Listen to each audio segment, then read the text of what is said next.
ಆಚಾರ್ಯರೇ ನಮಸ್ಕಾರ. ನೀವು ಆಕಾಶದತ್ತ ನೋಡುತ್ತಲೇನೋ ಚಿಂತಿಸುತ್ತಿದ್ದೀರಿ? ನಾನು ನಕ್ಷತ್ರಗಳ ಚಲನೆಯನ್ನು ಅಧ್ಯಯನ ಮಾಡುತ್ತಿದ್ದೇನೆ. ಹಾಗೆ ಕಣದರವರ ಪರಮಾಣು ಸಿದ್ಧಾಂತವನ್ನು ಅಧ್ಯಯನ ಮಾಡುತ್ತಿದ್ದೇನೆ. ಇದರ ಸಿದ್ಧಾಂತವು ಏತಕ್ಕೆ ಉಪಯೋಗವಾಗುತ್ತದೆ? ಈ ಸಿದ್ಧಾಂತದಿಂದ ಸೌರಮಂಡಲ ಹಾಗೂ ಸಂಖ್ಯಾಶಾಸ್ತ್ರಕ್ಕೆ ಸಹಾಯವಾಗುತ್ತದೆ. ಸಂಖ್ಯಾಶಾಸ್ತ್ರವು ನಕ್ಷತ್ರ ಪುಂಜದ ಗ್ರಹಗಳು, ಪ್ರಭಾವ ಮತ್ತು ಅದರ ಪ್ರಾಮುಖ್ಯತೆಯನ್ನ ತಿಳಿಸುತ್ತದೆ. ಗುರುಗಳೇ, ಸೂರ್ಯನು ಭೂಮಿಯ ಸುತ್ತ ಸುತ್ತುತ್ತಾನೆ ಎಂದು ಕೇಳಿದ್ದೇನೆ, ಅದು ಸತ್ಯವೇ? ಇಲ್ಲ, ಭೂಮಿಯೇ ತನ್ನ ಅಕ್ಷದ ಮೇಲೆ ತಿರುಗುತ್ತದೆ. ಅದರಿಂದಲೇ ಹಗಲು ಮತ್ತು ರಾತ್ರಿ ಉಂಟಾಗುತ್ತದೆ. ಓಹೋ, ಹಾಗಾದರೆ ಇದು ವಿಶೇಷವಾದ ಜ್ಞಾನ ಗುರುಗಳೇ. ಪ್ರತಿಯೊಂದು ಗ್ರಹಗಳ ಪ್ರಾಮುಖ್ಯತೆ ಮತ್ತು ಅದರಿಂದ ಆಗುವ ಪ್ರಯೋಜನಗಳು ನಮಗೆ ತಿಳಿಯುತ್ತದೆ. ಜೀವ ಸಂಕುಲಗಳು ಜೀವಿಸಲು ಯೋಗ್ಯವಾದ ಗ್ರಹ ಯಾವುದೆಂದು ಕಂಡುಕೊಳ್ಳಬಹುದು. ನೀವು ಗಣಿತದಲ್ಲಿ ಅಪಾರವಾದ ಜ್ಞಾನವನ್ನು ಹೊಂದಿದ್ದೀರಾ ಗುರುಗಳೇ. ಗಣಿತವೇ ವಿಜ್ಞಾನಕ್ಕೆ ಆಧಾರ. ಶೂನ್ಯ ಮತ್ತು ದಶಮಾನ ಪದ್ಧತಿ ನಮ್ಮ ಚಿಂತನೆಯ ಫಲವಾಗಿದೆ. ಅಂದರೆ ಇದೆಲ್ಲ ಮಹತ್ತಾದ ಆಲೋಚನೆ ಗುರುಗಳೇ. ಹೌದು, ಪ್ರಶ್ನೆ ಮಾಡುವ ಮನಸ್ಸೇ ಜ್ಞಾನಕ್ಕೆ ದಾರಿ. ನಂಬಿಕೆಯ ಜೊತೆ ತರ್ಕವೂ ಇರಬೇಕು. ನಾನು ನಿಮ್ಮಿಂದ ಏನು ಕಲಿಯಬೇಕು ಗುರುಗಳೇ? ಜ್ಞಾನವನ್ನು ಅಂಧವಾಗಿ ನಂಬಬೇಡ.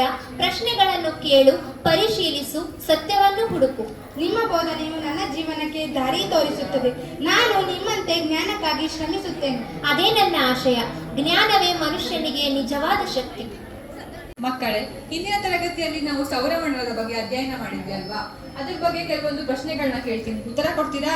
Yes miss. ಸೌರಮಂಡಲದ ಕೇಂದ್ರ ಬಿಂದು ಯಾವುದು? ಸೌರಮಂಡಲದ ಕೇಂದ್ರ ಬಿಂದು ಸೂರ್ಯ. ಸೂರ್ಯ ನಮ್ಗೆ ಏನ್ ಕೊಡ್ತಾನೆ? ಸೂರ್ಯ ನಮಗೆ ಬೆಳಕು ಮತ್ತು ಉಷ್ಣತೆ ಕೊಡುತ್ತಾನೆ. ಅವನು ಒಂದು ನಕ್ಷತ್ರ. ಸೌರಮಂಡಲದಲ್ಲಿ ಒಟ್ಟು ಎಷ್ಟು ಗ್ರಹಗಳಿವೆ? ಸೌರಮಂಡಲದಲ್ಲಿ 8 ಗ್ರಹಗಳಿವೆ. ಅದು ಯಾವ್ಯಾವ್ದು ಅಂತ ಹೇಳ್ತೀರಾ? ಮಂಗಳ, ಬುಧ, ಗುರು, ಶುಕ್ರ, ಶನಿ, ಯುರೇನಸ್, ನೆಪ್ಚೂನ್. ಭೂಮಿಯ ವಿಶೇಷತೆ ಏನು? ಭೂಮಿ ಜೀವವಿರುವ ಏಕೈಕ ಗ್ರಹ. ಇಲ್ಲಿ ನೀರಿದೆ, ವಾಯುಮಂಡಲವಿದೆ.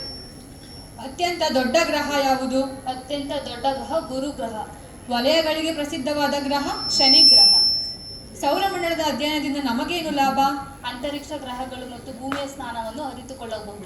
Very good. ಹೀಗೆ ವಿಜ್ಞಾನವನ್ನ ಕಲಿಯೋಣ ಮತ್ತೆ ಭೂಮಿಯನ್ನ ರಕ್ಷಣೆ ಮಾಡೋಣ. ಡಿಸ್ಕಷನ್ ಶುರು ಮಾಡೋಣ. ಇದು ನಮ್ಮ ರಿಸರ್ಚ್ ಕೆರಿಯರ್ನಲ್ಲಿ ತುಂಬಾ ಇಂಪಾರ್ಟೆಂಟ್ ವರ್ಕ್ ಆಗಿದೆ. ಸರಿ, ಸೋಲಾರ್ ಸಿಸ್ಟಮ್ ಮೂವ್ಮೆಂಟ್ ಮೇಲೆ ನಮ್ಮ ಸ್ಟಡಿ ಹೊಸ ದೃಷ್ಟಿಕೋನ ನೀಡಬಹುದು. ಎಸ್ಪೆಷಲಿ ಸನ್ ಮ್ಯಾಗ್ನೆಟಿಕ್ ಫೀಲ್ಡ್ ಮತ್ತು ಅದರ ಪರಿಣಾಮವನ್ನು ಅಧ್ಯಯನ ಮಾಡಬಹುದು. ಸರ್, ಸೂರ್ಯನ ಬಿರುಗಾಳಿಗಳು ಭೂಮಿಗೆ ಹೇಗೆ ಪರಿಣಾಮ ಬೀರುತ್ತದೆ ಅನ್ನೋದನ್ನ ಅಧ್ಯಯನ ಮಾಡಿದ್ದೀವಿ ಅಲ್ವಾ? ಹೌದು, ಸೋಲಾರ್ ಸಿಸ್ಟಮ್ ಸ್ಯಾಟಲೈಟ್ ಮತ್ತೆ ಕಮ್ಯುನಿಕೇಶನ್ ಸಿಸ್ಟಮ್ ಮೇಲೆ ಪ್ರಭಾವ ಬೀರುತ್ತೆ. ಭಾರತದ ಲ್ಯಾಬೊರೇಟರಿನಲ್ಲಿ ಸೂರ್ಯನನ್ನು ಕಂಟಿನ್ಯೂಸ್ ಆಗಿ ವೀಕ್ಷಣೆ ಮಾಡಬಹುದು. ಭಾರತದಲ್ಲಿರುವ ಉಪಗ್ರಹ ದತ್ತಾಂಶವು ನಮಗೆ ಅಪರೂಪದ ಮಾಹಿತಿಯನ್ನು ನೀಡುತ್ತದೆ.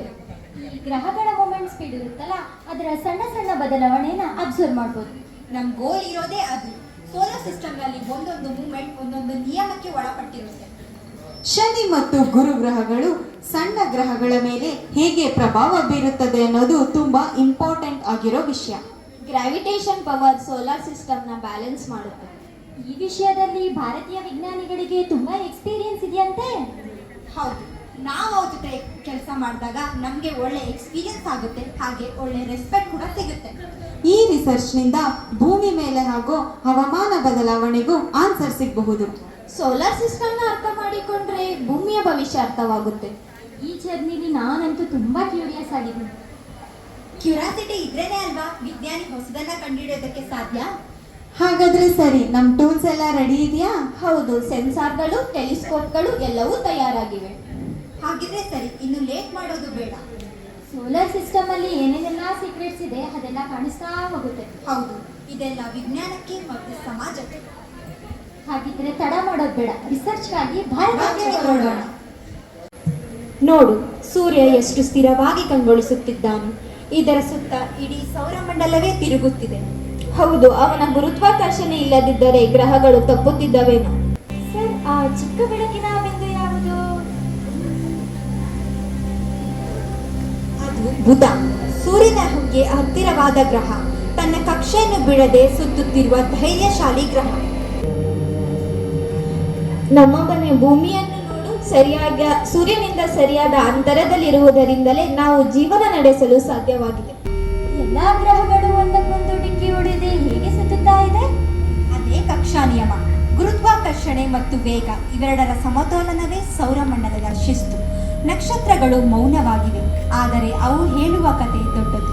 ಮಾನವ ಜ್ಞಾನ ಕೇಳಿದರೆ ಬ್ರಹ್ಮಾಂಡ ಉತ್ತರ ಕೊಡುತ್ತದೆ. ಅಂದ್ರೆ ವಿಜ್ಞಾನ ಅಂದ್ರೆ ಬರೀ ನೋಡೋದಲ್ಲ, ಅರ್ಥ ಮಾಡಿಕೊಳ್ಳೋದಾ? ಹೌದು, ದೂರದರ್ಶಕ ಕಣ್ತರಿಸುತ್ತದೆ, ವಿಜ್ಞಾನ ಮನಸ್ಸು ತರಿಸುತ್ತದೆ. ಸೌರಮಂಡಲ ಒಂದು ರಚನೆ ಅಲ್ಲ, ಅದು ನಿಯಮ ಮತ್ತು ಸೌಂದರ್ಯಗಳ ಸಂಗಮ. ಪ್ರಾಚೀನ ಕಾಲದಲ್ಲಿ ಭಾರತವು ಜ್ಞಾನ ಮತ್ತು ವಿಜ್ಞಾನದ ಕೇಂದ್ರವಾಗಿತ್ತು. ಖಗೋಳಶಾಸ್ತ್ರ, ಗಣಿತ, ವಿಜ್ಞಾನ, ತತ್ವಜ್ಞಾನವನ್ನು ಕಲಿಯಲು ಅನೇಕ ದೇಶಗಳಿಂದ ವಿದ್ವಾಂಸರು ಭಾರತಕ್ಕೆ ಬಂದರು. ಮಕ್ಕಳೇ, ಈಗ ನಾವು ಆಕಾಶದಲ್ಲಿರುವ ಗ್ರಹಗಳ ಚಲನೆಯ ಬಗ್ಗೆ ತಿಳಿಯೋಣ. ಗುರುಗಳೇ, ನಿಮ್ಮ ಸಂಸ್ಕೃತ ಭಾಷೆ ಅಪಾರವಾದ ಜ್ಞಾನವನ್ನು ಹೊಂದಿದೆ. ನಾನು ಈ ಭಾಷೆಯನ್ನು ಕಲಿತು ವಿಜ್ಞಾನವನ್ನು ಶ್ಲೋಕಗಳ ರೂಪದಲ್ಲಿ ರಚಿಸಲು ಬಯಸುತ್ತೇನೆ. ಜ್ಞಾನ ಎಲ್ಲರಿಗೂ ಸೇರಿದ್ದು, ನೀನು ಕಲಿತು ಜಗತ್ತಿಗೆ ತಿಳಿಸು. ಸೂರ್ಯ ಕೇಂದ್ರತ್ವ. ಸೂರ್ಯಂ ಸ್ಥಿತೋ ಜಗನ್ಮಧ್ಯೆ ಸರ್ವೇ ಸೂರ್ಯಂ ಪ್ರದಕ್ಷಿಣ. ಸೂರ್ಯನು ಸೌರಮಂಡಲದ ಕೇಂದ್ರದಲ್ಲಿದ್ದು ಎಲ್ಲಾ ಗ್ರಹಗಳು ಅವನನ್ನು ಸುತ್ತುತ್ತವೆ. ಇದು ಇಂದಿನ ಹೀಲಿಯೋಸೆಂಟ್ರಿಕ್ ಮಾದರಿಯೊಂದಿಗೆ ಸಂಪೂರ್ಣವಾಗಿ ಹೊಂದಿಕೆಯಾಗುತ್ತದೆ. ಆಧುನಿಕ ವಿಜ್ಞಾನವು ಸೂರ್ಯನೇ ಕೇಂದ್ರ ಎಂಬ ತತ್ವವನ್ನು ಒಪ್ಪುತ್ತದೆ. ಗ್ರಹಗಳ ಕ್ರಮ ಮತ್ತು ಚಲನೆ. ಬುಧ ಶುಕ್ರೌ ಚ ಪೃಥ್ವಿ ಮಂಗಳೋ ಗುರುರೇವ ಚ ಶನೈಶ್ವರೋ ದೂರದೇಶೆ ಸರ್ವೇ ಸೂರ್ಯಂ ಪ್ರದಕ್ಷಿಣ. ಬುಧ, ಶುಕ್ರ, ಭೂಮಿ, ಗುರು, ಶನಿ ಈ ಎಲ್ಲಾ ಗ್ರಹಗಳು ಸೂರ್ಯನನ್ನು ಸುತ್ತುತ್ತವೆ. ಈ ಶ್ಲೋಕದಲ್ಲಿ ಗ್ರಹಗಳ ಕ್ರಮ ಹಾಗೂ ಪರಿಕ್ರಮಣದ ಕುರಿತು ತಿಳಿಸಲಾಗಿದೆ.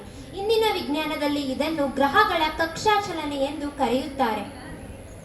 ಅಂದರೆ ಪುರಾತನ ಕಾಲದಲ್ಲಿ ಗ್ರಹಗಳ ಚಲನೆಯ ಬಗ್ಗೆ ತಿಳಿದಿದ್ದಾರೆ. ಹೌದು, ಆದರೆ ಸಮೀಕರಣಗಳ ಬದಲು ಶ್ಲೋಕಗಳ ಮೂಲಕ. ಕಾಲ ಬದಲಾಗಿದೆ, ಆದರೆ ಶ್ಲೋಕಗಳಲ್ಲಿನ ಜ್ಞಾನ ಇನ್ನೂ ಜೀವಂತವಾಗಿಯೇ ಉಳಿದಿದೆ. ಮಕ್ಕಳೇ, ಈಗ ನಾವು ಭೂಮಿಯ ಚಲನೆಯನ್ನ ನೋಡೋಣ. ಸ್ವಗತ್ಯ ಭ್ರಮತೆ ಭೂಮಿ ಸೂರ್ಯಂ ಪ್ರತಿ ನಿರಂತರ. ಭೂಮಿ ತನ್ನ ಕಕ್ಷದ ಮೇಲೆ ತಿರುಗುತ್ತಾ ಸೂರ್ಯನ ಸುತ್ತ ಸುತ್ತುತ್ತದೆ. ಭೂಮಿಯ ಸ್ವಗತಿ ಹಗಲು ರಾತ್ರಿ ಉಂಟು ಮಾಡುತ್ತದೆ. ಭೂಮಿಯ ಪರಿಕ್ರಮಣ ವರ್ಷ ಮತ್ತು ಋತುಗಳಿಗೆ ಕಾರಣ. ಇದೇ ವಿಚಾರವನ್ನ ಇಂದಿನ ಖಗೋಳಶಾಸ್ತ್ರವು ಹೇಳುತ್ತದೆ.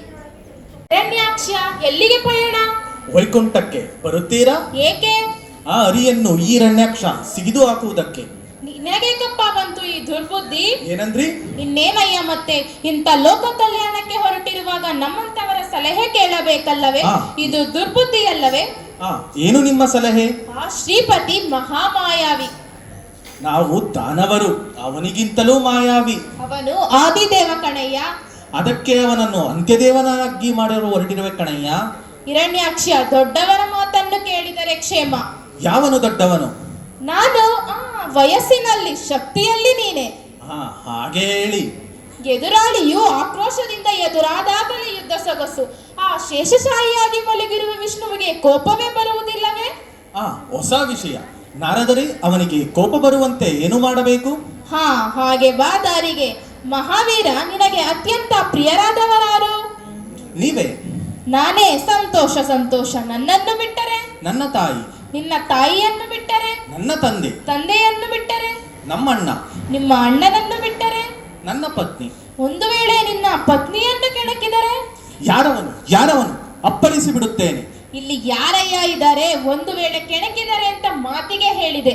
ನೋಡಿದ್ಯಾ ನಿನಗೆ ಇಷ್ಟು ರೋಷಾವೇಶ. ಒಂದು ವೇಳೆ ವಿಷ್ಣುವನ ಪತ್ನಿಯನ್ನು ಕೆಣಕಿದರೆ ಅವನಿಗೂ ಹೀಗೆ ರೋಷಾವೇಶ. ಆಗ ನಿಮ್ಮಿಬ್ಬರ ಕಾಳಗ. ಆಹಾ ನಾರದರೆ ಬ್ರಹ್ಮಚಾರಿಗಳಾಗಿದ್ದರು ಅದೆಷ್ಟು ವಿಷಯ ತಿಳಿದಿದ್ದೀರಿ. ನಾರಾಯಣ. ನಾರಾಯಣ ಎಲ್ಲಿದ್ದಾನೆ? ಆ ನಾರಾಯಣನ ಹೆಂಡತಿ ಹೇಳಿ, ಬೇಗ ಹೇಳಿ. ಇರಯ್ಯ, ಸ್ವಲ್ಪ ಯೋಚಿಸಬೇಡವೇ? ಆ ನಾರಾಯಣನ ಹೆಂಡತಿ ಒಬ್ಬಳು ಇಲ್ಲೇ ವೃಕ್ಷ ಸ್ಥಳದಲ್ಲಿಯೇ ಇದ್ದಾಳೆ, ಶ್ರೀದೇವಿ. ಏನು ಪ್ರಯೋಜನ ಇಲ್ಲ. ಇನ್ನೊಬ್ಬಳು ಆಗೋ ನೋಡು, ಭೂದೇವಿ.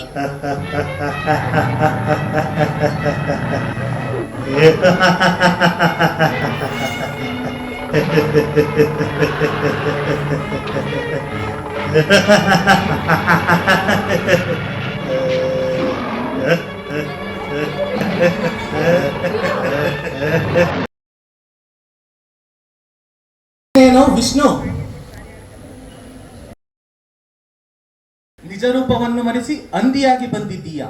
ನಾಚಿಕೆ ಆಗೋದಿಲ್ಲವೇ ನಿನಗೆ?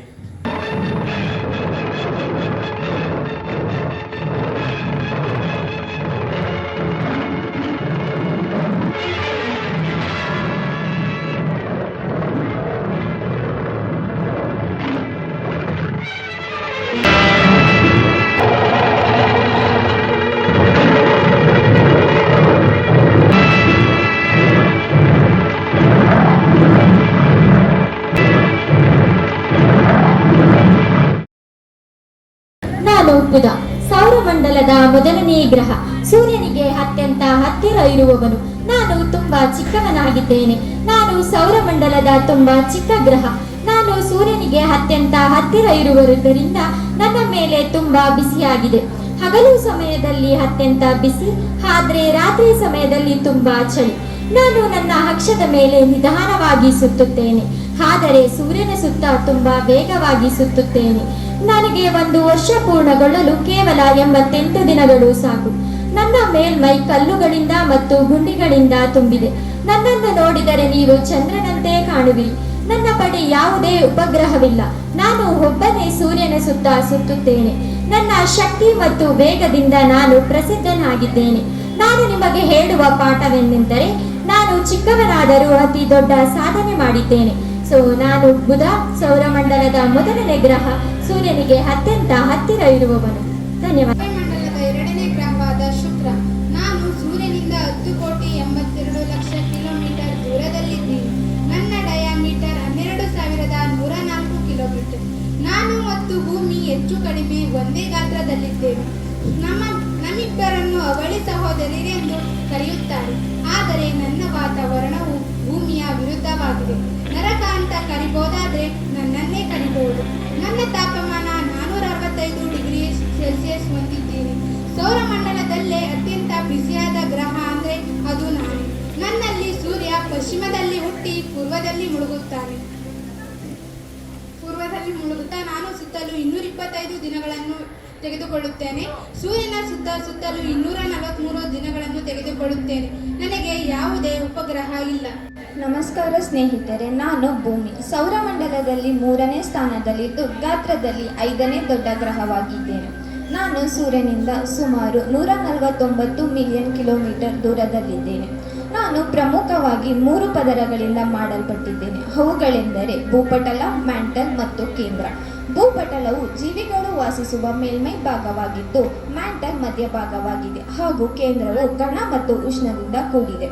ನನ್ನನ್ನು ನೀಲಿ ಗ್ರಹ ಎಂದಲೂ ಕರೆಯುತ್ತಾರೆ. ನನ್ನ ಮೇಲ್ಮೈ ಭಾಗವು 79% ನೀರಿನಿಂದ ಆವೃತವಾಗಿದ್ದು, ಉಳಿದ ಭಾಗವು ಖಂಡಗಳಿಂದ ಆವೃತವಾಗಿದೆ. ಇಲ್ಲಿ ಜೀವಿಗಳು ಮತ್ತು ಮಾನವರು ಜೀವಿಸುತ್ತಿದ್ದಾರೆ. ನನ್ನನ್ನು ವಾಯುಮಂಡಲವು ಸುತ್ತುವರಿದಿದ್ದು, ಜೀವಿಗಳು ಜೀವಿಸಲು ಬೇಕಾಗಿರುವ ಆಕ್ಸಿಜನ್, ನೈಟ್ರೋಜನ್ ಮತ್ತು ಇತರ ಅನಿಲಗಳಿಂದ ಕೂಡಿರುತ್ತದೆ. ನನಗೆ ಒಂದು ನೈಸರ್ಗಿಕ ಉಪಗ್ರಹವಿದ್ದು, ಅದು ಚಂದ್ರ. ಚಂದ್ರನನ್ನು ಸುತ್ತುತ್ತಿದ್ದು ರಾತ್ರಿ ಆಕಾಶದಲ್ಲಿ ಬೆಳಕನ್ನು ನೀಡುತ್ತದೆ ಹಾಗೂ ಸಮುದ್ರದ ಏರಿಳಿತಗಳಿಗೆ ಕಾರಣವಾಗುತ್ತದೆ. ನನ್ನನ್ನು ನಾನು ಸುತ್ತಲೂ 24 ಗಂಟೆಗಳನ್ನು ತೆಗೆದುಕೊಳ್ಳುತ್ತೇನೆ. ಈ ಪ್ರಕ್ರಿಯೆಯನ್ನು ಪರಿಭ್ರಮಣೆ ಎಂದು ಕರೆಯುತ್ತಾರೆ. ಇದರಿಂದ ರಾತ್ರಿ ಮತ್ತು ಹಗಲುಗಳು ಉಂಟಾಗುತ್ತವೆ. ನಾನು ಸೂರ್ಯನನ್ನು ಸುತ್ತಲೂ 365 ದಿನಗಳನ್ನು ತೆಗೆದುಕೊಳ್ಳುತ್ತೇನೆ. ಇದರಿಂದ ಋತುಗಳು ಉಂಟಾಗುತ್ತವೆ. ನನ್ನನ್ನು ವಿಶಿಷ್ಟ ಗ್ರಹ ಎಂದಲೂ ಕರೆಯುತ್ತಾರೆ, ಏಕೆಂದರೆ ನಾನು ಜೀವಿಗಳು ಜೀವಿಸಲು ತಿಳಿದಿರುವ ಏಕೈಕ ಗ್ರಹವಾಗಿದ್ದೇನೆ. ನಾನು ಮಂಗಳ ಗ್ರಹ. ಭೂಮಿಯನ್ನು ಬಿಟ್ಟು ಬೇರಾವ ಗ್ರಹದಲ್ಲಾದರೂ ಜೀವಿಗಳು ಜೀವಿಸಲು ಅವಕಾಶ ಇದೆ ಎನ್ನುವುದಾದರೆ ಅದು ನನ್ನಲ್ಲಿ ಮಾತ್ರ. ನನ್ನ ಡಯಾಮೀಟರ್ 6.779 ಕಿಲೋಮೀಟರ್ಗಳು.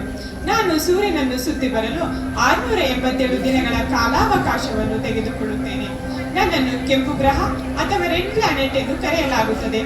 ನನ್ನ ಮೇಲಿಂದ ಆಕಾಶವನ್ನು ನೋಡಿದರೆ ಕೆಂಪು ಅಥವಾ ಗುಲಾಬಿ ಬಣ್ಣದಲ್ಲಿ ಕಾಣಿಸುತ್ತದೆ. ವಿಜ್ಞಾನಿಗಳು ನನ್ನಲ್ಲಿ ನೀರು ಹಾಗೂ ಗಾಳಿಯನ್ನು ಹುಡುಕುತ್ತಿದ್ದಾರೆ. ನನ್ನಲ್ಲಿ ಸ್ವಲ್ಪ ಪ್ರಮಾಣದ ನೀರಿರುವುದನ್ನು ಕೂಡ ಪತ್ತೆ ಹಚ್ಚಿದ್ದಾರೆ. ನನಗೆ 2 ಉಪಗ್ರಹಗಳಿವೆ ಹಾಗೂ ನನ್ನಲ್ಲಿ 95% ಇಂಗಾಲದ ಡೈಆಕ್ಸೈಡ್ ಇದೆ. ಆದರೂ ಸಹ ಭೂಮಿಯಲ್ಲಿ ಜೀವಿಸುವಷ್ಟು ಸುಲಭವಾಗಿ ನನ್ನ ಮೇಲೆ ಜೀವಿಸಲು ಸಾಧ್ಯವಿಲ್ಲ. ಧನ್ಯವಾದಗಳು. ಸ್ನೇಹಿತರೆ, ನಾನು ಸೌರವ್ಯೂಹದ ದೊಡ್ಡ ಗ್ರಹ ಗುರು. ಸೌರವ್ಯೂಹದಲ್ಲಿರುವ ಎಲ್ಲ ಗ್ರಹಗಳನ್ನು ಬೆರೆಸಿದರೂ ನಾನು ಅವರೆಲ್ಲರಿಗಿಂತ ದೊಡ್ಡದಾಗಿ ಇದ್ದೀನಿ.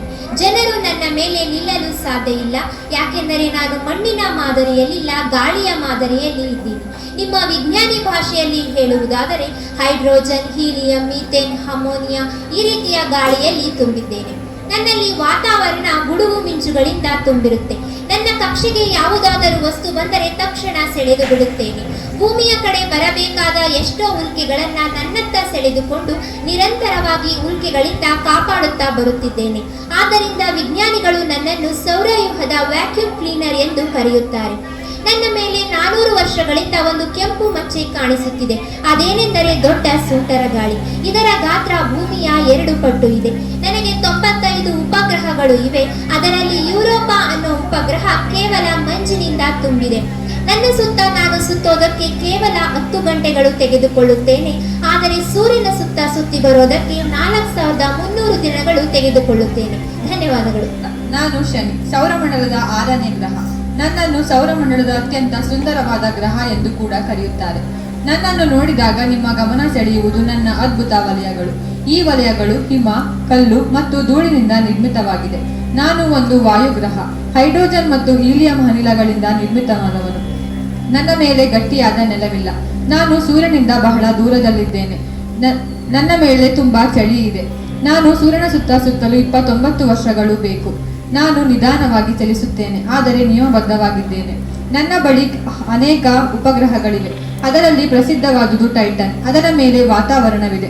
ಭವಿಷ್ಯದಲ್ಲಿ ಜೀವಿಸುವ ಸಾಧ್ಯತೆ ಇದೆ ಎಂದು ವಿಜ್ಞಾನಿಗಳು ಅಭಿಪ್ರಾಯಪಟ್ಟಿದ್ದಾರೆ. ನಾನು ಕೇವಲ ಒಂದು ಗ್ರಹವಲ್ಲ. ನಾನು ಶಾಂತಿ, ಸಹನೆ ಮತ್ತು ತ್ಯಾಗದ ಸಂಕೇತ.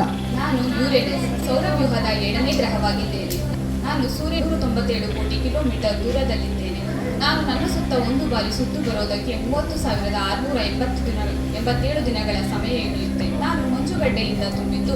ನನ್ನ ವಿಶೇಷತೆ ಏನು ಅಂದರೆ, ಬೇರೆ ಗ್ರಹಗಳು ನೇರವಾಗಿ ಸುತ್ತಿದರೆ ನಾನು 98 ಡಿಗ್ರಿ ಬೆಂಡಾಗಿ ಸುತ್ತುತ್ತೇನೆ. ನನ್ನ ಸುತ್ತ ಸುಳಿ ಇವೆ. ಅವು ಚಿತ್ರದಲ್ಲಿ ಸ್ಪಷ್ಟವಾಗಿ ಕಾಣಿಸುತ್ತವೆ. ನನ್ನ ತಾಪಮಾನ ಸುಮಾರು -319 ಡಿಗ್ರಿ ಫ್ಯಾರನ್ಹೀಟ್.